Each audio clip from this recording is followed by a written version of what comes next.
దైవ సేవకులు Abraham pastor గారికి, అలాగే పాస్టర్ గారి చెల్లి శారమ్మకు ప్రత్యేకమైన వందనాలు తెలియజేస్తున్నాను. చెల్లెమ్మను అలాగే అబ్రహం గారిని దేవుడు వాడుకుంటున్నారు. అందును బట్టి నేను దేవదేవుని స్తుతిస్తున్నాను.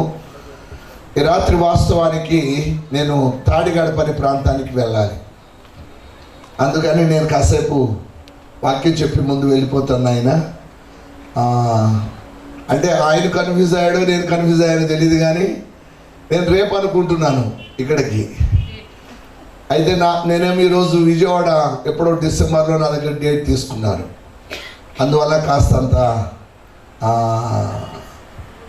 ఈ కమ్యూనికేషన్ గ్యాప్ వలన ఇలాగా అంతరాయం కలిగింది. అయినా నో ప్రాబ్లం. 10 మంది ఉన్నా కానీ ఒక్కరున్నా కానీ దేవుడు నాకు ఇచ్చిన వాక్యాన్ని అందచేయడం దేవుడు నాకు ఇచ్చినటువంటి దర్శనం. రైట్, వాక్యంలోనికి వెళ్ళిపోదాం. దయతో మీ పరిశుద్ధ గ్రంథాలు తెరచి చూడండి. అందరికీ సుపరిచితమైన లేఖనం. ప్రియులు పాంప్లెట్లో ఒక వాక్యాన్ని ప్రింట్ చేశారు, మేము సిలువ వేయబడిన క్రీస్తును ప్రకటించుచున్నాము అని. అయితే ఈరోజు నేను మరొక విషయాన్ని జ్ఞాపకం చేస్తున్నాను. యోహాను సువార్త 11వ అధ్యాయం 25వ వచన భాగాన్ని చదువుకుందాం. అందుకు యేసు పునరుద్ధానమును జీవమును నేనే, నా యందు విశ్వాసముంచువాడు చనిపోయినను బ్రతుకును, బ్రతికి నా యందు విశ్వాసముంచువాడు మరి అన్నటికి చనిపోడు. ప్రియులారా ఆలకించండి. యేసు ప్రభు వారు తరచు ఎక్కడికి వెళ్ళినా ఓ మాట చెప్పేవారు, అందరు వినాలి. పునరుద్ధానమును జీవమును నేనే, నా యందు విశ్వాసముంచువాడు చనిపోయినను బ్రతుకును, బ్రతికి నా యందు విశ్వాసముంచువాడు మరి అన్నిటికీ చనిపోడు. ప్రియులారా, మనము కేవలము సిలువ వేయబడిన యేసును మాత్రమే కాదు ప్రకటిస్తుంది. We are preaching Christ, that he was resurrected. He was అనే దానికంటే he is resurrected. He has risen అనాలి. ఆయన లేచి ఉన్నాడు అంటే he was అన్నాం అనుకోండి, అంటే మళ్ళీ తర్వాత లేడు అని. ఆయన నిన్న నేడు నిరంతరం ఏకరీతిగా ఉన్నాడు, ఇప్పుడు కూడా ఉన్నాడు యేసయ్య. దేవునికి ఒకసారి అందరూ స్తోత్రం చెప్దాం. That's why we have to say that he has risen. ఆయన లేచి ఉన్నారు. ప్రియులారా, నేను మీకు ఒక విషయాన్ని జ్ఞాపకం చేస్తాను. మనం ఈ లోకంలో కొంతకాలమే ఉంటాం, కొంతకాలానికి చనిపోతాం, మళ్ళీ తిరిగి లేవం. కానీ యేసు ప్రభు వారు తరచు ఎక్కడికి వెళ్ళినా ఓ మాట చెప్పేవారు, పునరుద్ధానమును జీవమును నేనేనని. యేసు ప్రభు వారి మాట చెప్తున్నప్పుడు ఆయనతోనండి ఆయనను వెంబడించే గుంపులు 3 గుంపులు ఉండేవి. ఒకటి సద్దూకాయలు, రెండవది శాస్త్రులు, మూడవది పరిసయ్యులు. వినాలి, సద్దూకాయలు అని ఎవరిని పిలుస్తారు అంటే, సద్దూకాయలు సిద్ధాంతం ఏంటంటే పునరుద్ధానము లేదు అంటారు. నా మాట అర్థమైందా మీకు? పునరుద్ధానం లేదు అంటారు, అంటే చనిపోయిన వారు తిరిగి బ్రతికింపబడరు అని. అది వారి యొక్క వాదులాట. అంతేకాదు వారు ఇంకొక సిద్ధాంతం కూడా నమ్ముతారు. వారి సిద్ధాంతం ఏంటంటే పునరుద్ధానం లేదు అంటారు, మళ్ళా రాయిని రప్పను కూడా దండం పెట్టవచ్చు అంటారు. విగ్రహారాధనని ప్రేరేపిస్తారు వాళ్ళు. ఎందుకు నాయన విగ్రహాలని ఆరాధిస్తావు అని అడిగాము అనుకోండి, వాళ్ళ వాదన ఏంటంటే దేవుడు సర్వాంతర్యామి కదా. అంటే సర్వాంతర్యామి అంటే అర్థం ఏంటి? ఆయన అంతటా ఉన్నాడు. అంతటా ఉన్నాడంటే ఈ మైక్లో కూడా ఉన్నాడు కదా, అంతటా ఉన్నాడంటే ఈ ఫ్యాన్లో కూడా ఉన్నాడు కదా, అంతటా ఉన్నాడంటే ఈ ఫ్లవర్ వాజ్లో కూడా ఉన్నాడు కదా. ఒకవేళ ఆయన ఈ ఫ్లవర్ వాజ్లో లేడు అనుకోండి, ఈ మైక్లో లేడు అనుకోండి, ఈ రాయిలో లేడు అనుకోండి, ఆయన సర్వాంతర్యామి కాదు అని చెప్పండి అనేవాళ్ళు. అసలు దేవుడు సర్వాంతర్యామి కాదని ఎవడంటాడు? అందుకని వాళ్ళ తిక్కల వాదన వాళ్ళకు ఉండేది. వాళ్ళు ఇంకొక వాదన చేస్తారు, సద్దూకాయల సిద్ధాంతం.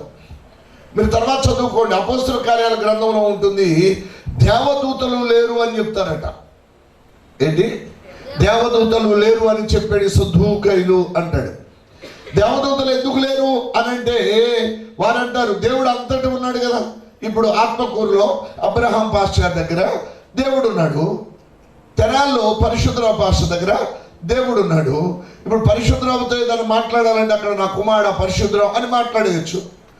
ఆత్మకూరులో అబ్రహాం గారితో ఏదైనా మాట్లాడాలంటే నా కుమారుడు అబ్రహాము అని మాట్లాడవచ్చు. ఇంకా దేవదూతులతో పనేముంది? There is no necessary. కాబట్టి దేవదూతలు కూడా లేరు అంటారు. అది వాళ్ళ వాదన. అంతటా ఉన్నాయన అంతటా ఎవరితో పడితే వాళ్ళతో మాట్లాడవచ్చు. అమెరికాలో అమెరికన్ ప్రెసిడెంట్తో మాట్లాడవచ్చు. ఇండియాలో ఉన్నటువంటి విశ్వాసంతో మాట్లాడవచ్చు. ఆయన డైరెక్ట్గా there is no need for the angels ministry. దేవదూతల పరిచర్యతో పని లేదు అంటారు వాళ్ళు. అయితే ఇప్పుడు విషయంలోకి వస్తున్నాను, వినండి. యేసు ప్రభు వారు తరచు ఎక్కడికి వెళ్ళినా పునరుద్ధానమును జీవమును నేనే అని చెప్పేవాడు. చెప్తుంటే ఓ రోజు అందరూ వినండి, ఓ రోజు ఒక చిన్న అమ్మాయి చనిపోయింది. యాయిరు కుమార్తె చనిపోయింది. చనిపోతే అందరూ ఏడుస్తున్నారు. వాద్యాలు వాయించే వాళ్ళని పెట్టుకున్నారు. అక్కడ యూదుల ఆచారం ఏంటంటే ఎవరన్నా చనిపోయారు అనుకోండి, ఇజ్రాయెల్ దేశంలో వారికి సాధారణంగా మంచి సంగీత నాదాలతో పాటలు పాడి అంత్యక్రియలు చేస్తారు. ఏడ్చే వాళ్ళు ఏడుస్తున్నారు, పాటలు పాడేవాళ్ళు పాటలు పాడుతున్నారు. ఆ పిల్ల చనిపోయిందని ఏడుస్తుంటే యేసయ్యకు కబురు చేశారు. యేసయ్య ఆ ఇంటికి పోయారు. ఆడికి వెళ్తే ఆయన అంటారు, బహుజన సమూహాలు ఉన్నారు. ప్రభు అన్నాడు, ఈ చిన్నది నిద్రిస్తున్నదే కానీ చనిపోలేదు అని. ఆయన ఆమె చేపట్టి తల్లిదాకుమి చిన్నదానా లే అని చెప్పారు. అనగానే ఆ చిన్నది లేచింది, కూర్చుంది. అందరూ అబ్బా ఈయన దేవుని కొడుకే, దేవుని కుమారుడే, మనం ఎదురు చూస్తున్న మెస్సియా రానే వచ్చాడు, ఒక ప్రవక్త మన మధ్యలో ఉన్నాడు అని యేసయ్యను స్తుతించడం ప్రారంభిస్తే సద్దుకాయలు అంటారు, ఆయన ఏమి దేవుడు కాదు, దేవుని కొడుకు కాదు, ఆ పిల్ల ఏమి చావలేదు, ఆయన ఏమి లేపలేదు. అప్పుడే పాడారు దావీదు తనయ హోసన్నా అని కీర్తనలు అప్పుడే పాడారు. పాడితే వీళ్ళు అన్నారు, నోర్మేయండి, ఎప్పుడు మీకు ఇదే భజన, యేసు భజనేనా? ఆపండి, ఆ చిన్నది చావలేదు, ఈయనేమి లేపలేదు అన్నారు. అప్పుడు మీలాంటి వాళ్ళు ధైర్యవంతులు అడిగారు ఏమనంటే, అయ్యా చిన్న చావకపోతే ఇప్పటి వరకు ఎందుకు ఏడ్చాం, మనం ఎందుకు ఏడ్చామని చెప్పండి, ఎందుకు విషాద గీతాలు పాడుతున్నా చెప్పండి అని మీలాంటి వాళ్ళు ధైర్యవంతులు కొంతమంది నిలదీశారు. అప్పుడు వీళ్ళు అన్నారు, అరే పిచ్చి మొఖాలు, మీరు యేసయ్యతోనే ఉంటారు. మనం కూడా చాలాసార్లు ఇలాగే అంటాం, మీరు గుడికి పోతారు, పాస్టర్ గారితోనే ఉంటారు, ఆదివారం అంతా గుళ్ళోని గడుపుతారు, కానీ ఆయన చెప్పే బోధ అయితే మీరు వినరు. మేము దూరం నుండి మైకులు అన్నీ విని మంచిగా గుర్తుపెట్టుకుంటాం అంటారు. కొంతమంది గుడికి రాబోయి మేము బాగా వింటున్నామని. అలాగే వీళ్ళు అదే గుంపు అనమాట, అదే వాదులాట. అరే ఆయనతో ఉంటారే కానీ ఆయన చెప్పింది మీరు సరిగ్గా వినరు, చావరు. ఆయన చెప్పలే ఈ చిన్నది నిద్రిస్తుంది కానీ చనిపోలేదని యేసయ్య చెప్పింది, చచ్చిపోయిందని మీరు అంటారే, మరి ఇంతసేపు ఆ అమ్మాయికి ఏమైందో చెప్పండి అని అడిగారు. అడిగితే వాళ్ళు అన్నారు, ఏమైందా, ఆయన బోధ విన్నారు మీరు, యేసయ్య బోధ ఏమన్నాడు ఆయన, ఈ చిన్నది నిద్రిస్తుంది, చనిపోలేదని లేపాడు కదా, లేపిన తర్వాత ఈ చిన్నదానికి ఆహారం పెట్టండి అన్నాడు. ఆ మాట వినలేదా మీరు? విన్నారు కదా. ఆహారం ఎందుకు పెట్టమన్నాడు అనుకుంటున్నారు? ఈ పిల్ల ఎందుకు పడిపోయిందంటే సొలసొచ్చి పడిపోయింది తప్ప ఆకలి సొలసొచ్చి పడిపోయింది అంతే తప్ప ఈ చిన్నది నిజంగా రావలేదు, అందుకే అన్నం పెట్టమన్నాడు ఆయన అన్నారు అని ప్రభువుకు రావాల్సిన మహిమను అక్కడికి ఆపేశారు వాళ్ళు. ఒకసారి దేవునికి స్తోత్రం చెప్తాం. హల్లెలూయా. అదే మరణం కొన్ని రోజులకి బజార్కి ఎక్కింది.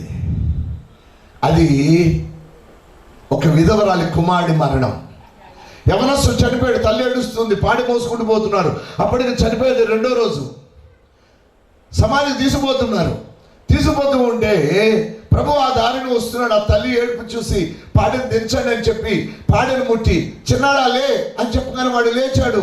అందరూ స్తుతించడం మొదలు పెట్టారు, ఈయన దేవుడే, దేవుని కుమారుడే, మన కొరకై, మన విమోచన కొరకై దేవుడు పంపించిన ప్రవక్త ఈయన అని అందరూ చెప్పుకోవడం మొదలు పెట్టారు, స్తుతించడం మొదలు పెట్టారు. సద్దుకాయలు ఉన్నారే, నోర్మేయండి, ఎప్పుడు మీకు ఇదే భజన? పునరుద్ధానం లేదని చెప్తున్నాం కదా, అంటే చచ్చినోడు బ్రతకడని చెప్తున్నాం కదా, మీరు ఎందుకు అదే పాట పాడుతారు పదే నోర్మేయండి అన్నారు ప్రజల్ని. అనగానే ప్రజల్లో మీలాంటి ధైర్యవంతులు అడిగారు, అక్కడ చిన్నది చచ్చిపోతే సొలసొచ్చి పడిపోయింది అన్నారు మీరు, లేకపోతే దేవుని శక్తి కాదన్నారు. ఇక్కడ చిన్నాడు నిన్న అనగా చచ్చిపోయాడు, ఈరోజు సమాధికి తీసుకుపోతున్నాం, వీడిని ప్రభు లేపాడు, ప్రభు లేపలేదంటారేంటి, పునరుద్ధానం లేదంటారేంటి, అని అడిగారు. మరి వీడికి ఏమైందో చెప్పండి అన్నారు. అంటే వాళ్ళు అన్నారు, అరే పిచ్చి మోకాలు, వీడి ఆత్మ వీడిని నిజంగా వదిలిపెట్టిపోలే, ఇక్కడ ఎందుకు లేచాడనే కదా మీరు అడిగేది. ఈ రోడ్డు మీద సమాధులతో బయట ఎందుకు లేచాడనే కదా మీరు అడిగేది. అయితే వినండి, వీడు ఇక్కడ ఎందుకు లేచాడంటే ఇది ఎత్తుడు కళ్ళం దింపుడు కళ్ళం రా అన్నారట. హలో, ఎత్తుడు కళ్ళం దింపుడు కళ్ళం కథ తెలుసా మీకు? మనకి మన పేరెంట్స్ అమ్మా నాన్న ఎవరో చనిపోతే బరియలకు తీసుకెళ్ళేటప్పుడు ఊరి బయట ఇంకా సమాధుల దొడ్లోకి తీసుకుపోతున్నాం అనగా పొలిమేరలో ఆ బాడీని అలా పెట్టి చుట్టూరా వారసుడిని తిప్పుతూ అమ్మాలే నానాలే అనిపిస్తారు. కారణం ఏంటంటే వాళ్ళు లేస్తారని. ఈ ఆచారం ఇక్కడే కాదు, ప్రపంచం అంతా ఉంది. వీడు ఎందుకు లేచాడు అనుకుంటున్నారు? ఇది ఎత్తుడు కళ్ళం దింపుడు కళ్ళం రా అన్నారట. అసలు మీకు ఎత్తుడు కళ్ళం దింపుడు కళ్ళం సీక్రెట్ చెప్పాలి. అదేంటంటే మనిషి ఆత్మ వెంటనే మనిషి వదిలిపెట్టి పోదు. మీరు ఒకసారి ప్రసంగి గ్రంథంలోనికి రండి. ప్రసంగి గ్రంథం 12వ అధ్యాయం 6-7 వచనాలు చదవండి. వెండి త్రాడు విడిపోవును, బంగారు గిన్నె పగిలిపోవును, దార యొద్ద కుండ పగిలిపోవును, బావి యొద్ద చక్రము పడిపోవును, మన్నైనది తిరిగి వెనుకటి వలె మరలా మన్నుకు చేరును, ఆత్మ దానిని దయచేస్తున్న దేవుని యొద్దకు చేరును, మరలిపోవును. ఆగండి అక్కడ మరలా 6వ వచనం చదవండి. వెండి త్రాడు విడిపోవును. అందరూ వినండి. వెండి త్రాడు విడిపోవునని ఎందుకంటారంటే, దారి మధ్యలో ఎందుకు శవం బ్రతుకుతుందంటే వాళ్ళ సిద్ధాంతం. ఎందుకు ఎత్తుడు కళ్ళం దింపుడు కళ్ళం ఆచారం పెట్టారంటే ప్రజల నమ్మకం. ఒక మనిషి 2 భాగాలు, ప్రతి మనిషి 2 భాగాలు. ఒకటి శరీరము, రెండోది ఆత్మ. ఆత్మ శరీరము 2 కలిసి లింక్ ఒక చోట ఉండదు మన బాడీలో. మన ఆత్మ మన రక్తంలో ఇమిడి ఉంటుంది. ఆత్మ రక్తాన్ని అంటే శరీరాన్ని వదిలిపెట్టి వెళ్ళాలంటే, అందరూ కాస్త గమనించండి, కొంత నాలెడ్జ్ వస్తుంది. ఆత్మ శరీరాన్ని వదిలిపెట్టి వెళ్ళాలంటే ఈ 2 అంటే కొంతకాలం కలిసి ఉండడానికి ఒక వెండి త్రాడు అనేది ఒకటి ఉంటుంది. మీరు ఎప్పుడైనా పల్లెటూరులో గొడవలు అవుతాయి, గొడవలు అయినప్పుడు తిట్టుకుంటారు. ఏమని? నీ తాడు దిగ అంటారు. ఇప్పుడు అని విన్నారా మాట? అంటే ఎందుకంటారు నీ తాడు దిగ అని? ఎందుకంటారు నీ తాడు దిగ అని ఎందుకంటారంటే, చాలా మంది ఆ మాట అర్థం తెలియక నీ తాడు దిగ అంటే మీ ఆయన జావా అని తిడుతుందేమో అనుకొని తాడు మంగళసూత్రం అనుకొని ఇక్కడ కళ్ళగద్దుకుంటారు. కాదు, నీ తాడు దిగ అంటే అర్థం ఏంటో చెప్తా వినండి. మన బాడీని మన ఆత్మని రెండింటిని కలిపేటువంటి ఒక వెండి త్రాడు ఉంటుంది. ఆ త్రాడు అమ్మ కడుపులో బిడ్డకు ఆహారం ఎక్కడ వెళ్తుంది? మనం పుట్టినప్పుడు అమ్మకి మనకి లింక్ ఎక్కడ ఉంటుంది అంటే బొడ్డుకు ఉంటుంది. బొడ్డు ఆ పిల్ల పుట్టగానే బొడ్డు కత్తిరిస్తారు, అంటే లింక్ కట్ అవుతుంది. ఈ బొడ్డు దగ్గర నుంచి మన నుదుటి మీదకి లోపల ఆత్మను బాడీని బంధించి ఉంచేటువంటి ఒక తాడు ఉంటుంది. దానిని వెండి తాడు అంటారు. దానికి ఫ్లెక్సిబిలిటీ ఉంటుంది, అంటే సాగే కొని ఉంటుంది. జిమ్మని ఎంత దూరమైనా సాగింది, ఎలాస్టిక్ లాగా. అర్థమవుతుందండి? అది మన బాడీని అంటిపెట్టి ఉంటుంది, మన బాడీని ఇలాగా అంటిపెట్టి ఉంటుంది. అప్పుడు అది తెగిందనుకోండి, మన ఆత్మ మనల్ని వదిలిపెట్టి వెళ్ళిపోతుంది. ఇప్పుడు వినండి, నీ తాడు దిగ అంటే అర్థం ఏంటంటే నువ్వు జావా అని. మన ప్రాణము పోవాలి అని అంటే మన శరీరాన్ని వదిలిపెట్టి మన యొక్క ఆత్మ వెళ్ళిపోవాలని అర్థం. అందుకు ఆ మాట అంటారు, వెండి త్రాడు విడిపోవును, బంధాలన్నీ పటాపంచలే అని.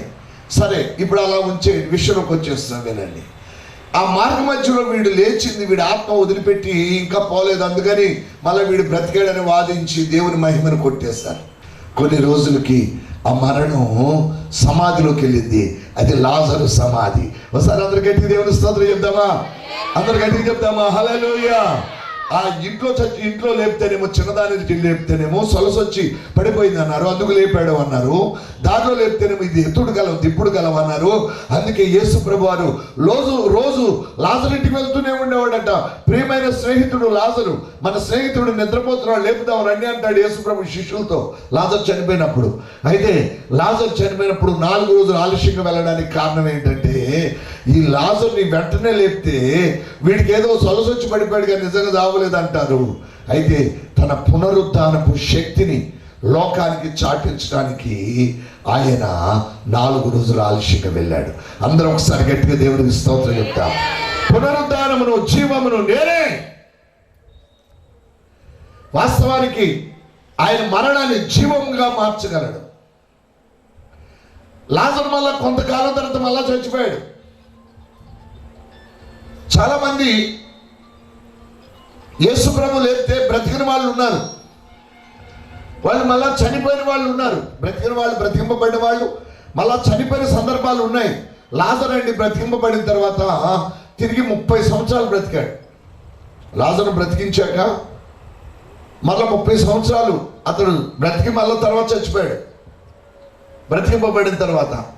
అయితే కానీ యేసు ప్రభు అలా కాదు. ఆయన మరణానికి గెలిచి లేచిన తర్వాత ఇక ఆయన అనేకులకు తనను తాను సజీవునిగా కనపరుచుకొని పరలోకానికి ఎక్కి వెళ్ళారు. దేవునికి అందరూ ఒకసారి స్తోత్రం చెప్తారు. హల్లెలూయా, హల్లెలూయా. అయితే నేను మీకు ఒక సంగతి జ్ఞాపకం చేసి నా మాటను ముగిస్తాను. అదేంటంటే, ఆయన పునరుద్ధానుడైనటువంటి దేవుడు. ఈ భూమి మీద అండి బోళ్ళన్ని మతాలు ఉన్నాయి, బోళ్ళన్ని కుల వ్యవస్థలు ఉన్నాయి. కానీ యేసు ప్రభుని నమ్ముకోండి అని ఎందుకు చెప్తున్నాను చెప్పమా? ఒకే ఒక్క రీజన్. అందరూ నేను దేవుడిని అని చెప్పి చచ్చిపోయిన వాళ్ళే. ఎవరిని ఎక్కిరించట్లే, అసలు అలా చేయకూడదు, ఎవరిని తప్పుగా మాట్లాడకూడదు, ఏ మతాన్ని ద్వేషించకూడదు, దూషించకూడదు. మేము దూషించట్లే. కానీ దైవశక్తి ఏది అంటే మరణాన్ని సహితం గెలవగలిగిన వాడు దేవుడు. హల్లెలూయా, హల్లెలూయా. యేసు ప్రభుని ఎందుకు ఆరాధిస్తున్నాం అనుకుంటున్నారు? బౌద్ధ మతస్థులు ఉన్నారు, వారికి గౌతమ బుద్ధుడు వారి నాయకుడు. ఆయన నేపాల్లో పుట్టాడు. మీరు నేపాల్కు పోండి, ఆయన సమాధి ఉంటుంది, అందులో ఎముకలు దొరుకుతాయి.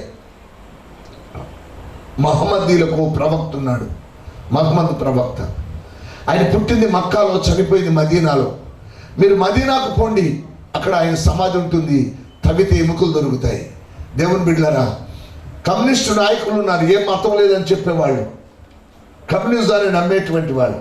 వాళ్ళకు ఒక నాయకుడు ఉన్నాడు, లెనిన్ అని. మీరు రష్యాకి వెళ్ళారనుకోండి, రష్యాలో రెడ్ స్క్వేర్ అని ఒక సిటీ ఉంది, ఒక ఏరియా ఉంది. అంటే మీరు తెనాలి వెళ్తే తెనాలి గాంధీ చౌక్, లేకపోతే విజయవాడ వెళ్తే బిసెంట్ రోడ్ అని ఎలా పిలుస్తారో, రష్యాలో ఒక రెడ్ స్క్వేర్ అని ఒక ఏరియా ఉంది. ఆ ఏరియాలో పెద్ద అద్దాల పెట్టెలు పెట్టి కెమికల్స్లో ఈ లెనిన్ గారి యొక్క భౌతిక కాయాన్ని భద్రపరిచి ఉంచారు. అక్కడికి వెళ్తే ఆయన సమాధి దొరికింది, శవం దొరికింది, చూడవచ్చు. కానీ మీరు యెరూషలేముకు పోండి, యెరూషలేములో ఆయన సమాధి ఖాళీగా ఉంటుంది. ఆ ఖాళీ సమాధి చెప్తుంది ఆయన ఇక్కడ లేడు, ఆయన లేచాడు అని. ఒకసారి చెప్పలు కూడా దేవుని కనపడతామా గట్టిగా? హల్లెలూయా, హల్లెలూయా, హల్లెలూయా, హల్లెలూయా. నా ప్రియులారా, దేవాది దేవుడు పునరుద్ధానుడు. అందుకని యేసు వంటి దేవుడు ఎవరు లేరు, ఎవరు లేరు కాదు, ఆయన ఒక్కడే దేవుడు, ఆయన ఒక్కడే దేవుడు. దేవుడు ఎవరు అంటే నేనే దేవుడు అని అంటాడు, నేనే పునరుద్ధానం జీవం అంటాడు. అయితే మనం ఈ భూమి మీద కొంతకాలమే ఉంటాం. యుగ యుగాలు మనం దేవదేవునితో ఉండాలి, యుగ యుగాలు మనం దేవదేవునితో ఉండాలి. యేసయ్య లోకానికి ఎందుకు వచ్చారంటే మనందరూ నశించిపోతుండగా మనల్ని వెతికి రక్షించడానికి ఆయన ఈ లోకానికి వచ్చారు. నేను మీకు ఒక ఎగ్జాంపుల్ చెప్తా వినండి. ఎప్పటికైనా మనం ఈ లోక యాత్ర ముగించాల్సిందే. అయితే తర్వాత మనం ఎక్కడికి పోతున్నాం అన్నది మనం గుర్తుంచుకోవాలి. ఉదాహరణకి మీకు అర్థమయ్యేటట్టు చెప్తాను. ఓసారంట ఓ పెద్ద రాజుగారి భవనం ఉంది. రాజుగారి భవనంలోనికి ఒక అడుక్కునేవాడు ఎలా వెళ్ళాడో తెలియదు. రాజుగారు సమావేశమయ్యే ఆ హాల్లోనికి వెళ్ళిపోయాడు. రాత్రి ఓ పక్కన పడుకున్నాడంట. బొచ్చ ఉంది, జోలి ఉంది, కర్ర ఉంది అడుక్కునేవాడిది. వాడు ఆ రాజ సమావేశ సభ జరిగే స్థలంలో అలా ప్రక్కన పడుకున్నాడంట. అక్కడున్న భటులు చూశారు, అరే వీడి ఇక్కడ లోపలికి ఎలా వచ్చాడు, ఇంతమంది కాపలా వాళ్ళు ఉన్నారు, అరే ఎవడెవరా నువ్వు, ఎలా వచ్చావు ఇక్కడికి, లే అన్నారట. అంటే లేచాడట. నేను రాకూడదు ఇక్కడికి, పడుకోవడానికి వచ్చాను అన్నాడట అడుక్కునేవాడు. అరే ఇంతమంది కాపలా ఉన్నారు, ఎలా వచ్చావు లోపలికి? ఎలాగో వచ్చాను మీరు చూసుకోవాలి, నేను పడుకోవడానికి వచ్చాను నేనైతే అన్నాడట. పడుకోవడానికి ఇది సత్రమా? నోరు మూసుకొని పో, బయటికి వెళ్ళు అన్నారట. రాజుగారికి తెలిస్తే చంపేస్తాను నిన్ను, బయటికి వెళ్ళు అన్నారట. అంటే రాజుగారు చంపేస్తాను, ఎందుకు చంపుతాను? ఈ సత్రం కాదురా పడుకోవడానికి, బయటికి పోరా అంటే, అయ్యా మీరు పొమ్మంటే పోతాం, కానీ నాది ఒక చిన్న మనవి, రాజుగారితో ఒక మాట మాట్లాడిపోతా అన్నాడట. రాజుగారు రారా, ఇక్కడికి వస్తే మా ఉద్యోగాలు తీసేస్తాడు, నువ్వు ఎలా వచ్చావని. దయచేసి పోరా అంటే, మీ ఉద్యోగాలు పో. ఆ రాజుగారితో ఒక్క మాట మాట్లాడి వెళ్ళిపోతా, మీ ఉద్యోగాలు పోకుండా ఉండడానికి నేను బ్రతిలాడుకుంటూ కావాలంటే రాజుగారితో మాట్లాడే అవకాశం కల్పించండి అన్నారట. సరే రాజుగారు వచ్చారు, గొడవ ఎక్కువ అవుతుంటే రాజుగారు వచ్చాక రాజుగారు అడిగాడట, అరే ఎందుకు వచ్చాడు ఇక్కడికంటే? పడుకోవడానికి. పడుకోవడం అంటే నేను పడుకోకూడదా? ఇది సత్రం మీద పడుకోవడానికి వచ్చానని చెప్తున్నావు అన్నాడట రాజుగారు కూడా. అప్పుడు అన్నాడు, సత్రం అంటే ఏంటి అని అడిగి అడుక్కునేవాడు. సత్రం అంటే వచ్చి పడుకొని మళ్ళా కొంతసేపు నుండి వెళ్ళిపోయేదాన్ని సత్రం అంటారా అన్నాడట. రాజా మీరు చాలా తెలివైన వాళ్ళు, నాదొక చిన్న ప్రశ్న, దానికి జవాబు చెప్పండి వెళ్ళిపోతా అన్నాడట. ఏంటో చెప్పు అన్నాడట. ఒక 100 సంవత్సరాల క్రితం ఇక్కడ ఎవరుండేవాళ్ళు అన్నాడట. మా తాతగారు ఉండేవాళ్ళు. 50 సంవత్సరాల క్రితం మా నాన్నగారు ఉన్నారు. ఇప్పుడు నేను ఉంటున్నా. మళ్ళీ తర్వాత 30 సంవత్సరాల తర్వాత ఎవరుంటారు అన్నాడట. నా కొడుకుంటాడు, ఇవన్నీ నీకు ఎందుకు అన్నాడట. అయ్యా కోపగించకండి, 100 సంవత్సరాల క్రితం మీ తాతగారు ఉండేవాళ్ళు, మీ తాతగారికి ఏమైంది అన్నాడట. ఆయన వెళ్ళిపోయారు, పోయారు ఆయన అన్నాడట. తర్వాత 50 సంవత్సరాల క్రితం మా నాన్నగారు ఉండేవాళ్ళు, ఆయనకి ఏమైంది అన్నాడట. ఆయన కూడా పోయారు. అయితే సత్రం అంటే వచ్చిపోయేది అన్నారు కదా, కాబట్టి ఇక్కడ కూడా మీ తాత వచ్చాడు పోయాడు, మీ నాన్న వచ్చాడు పోయాడు, రేపు నువ్వు కూడా పోతావు, నేను కూడా పోతాను, అందుకని నేను పడుకుని తప్పే ఉంది అన్నాడట. స్తోత్రం. అందరూ ఒకసారి దేవునికి స్తోత్రం చెప్పండి. హల్లెలూయా.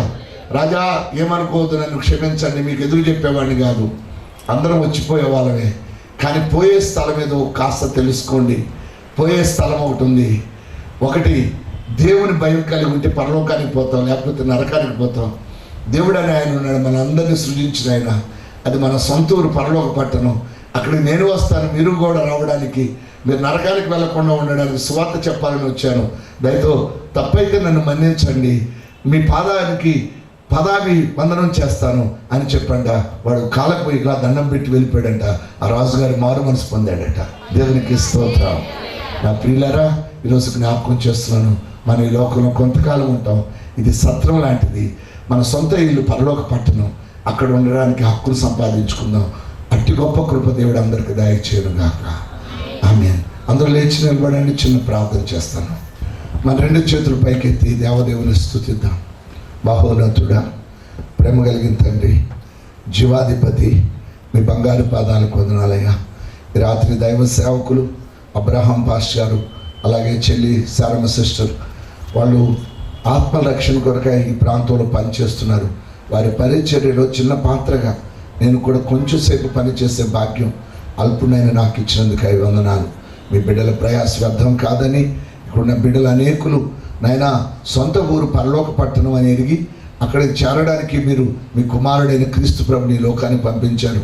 ఆ క్రీస్తునందు విశ్వాసం ఉంచి మేమును మా ఇంటి వారందరూ రక్షణ పొందడానికి సహాయం చేయమని మీ పరిశుద్ధాత్మదేవ, మీ దేవదూతల పరిచర్య బిడ్డలకు యేసుక్రీస్తు వారి నామములో విడుదల చేస్తుండగా దీవించండి. మీ దాసుని పరిచర్యను విస్తరింపచేసి మీరే మహిమ ఘనత ప్రభావాలు పొందమని యేసుక్రీస్తు వారి అత్యున్నతమైన నామంలో ప్రార్థించి వేడుకుంటున్నాము తండ్రి. ఆమేన్. ఆమేన్.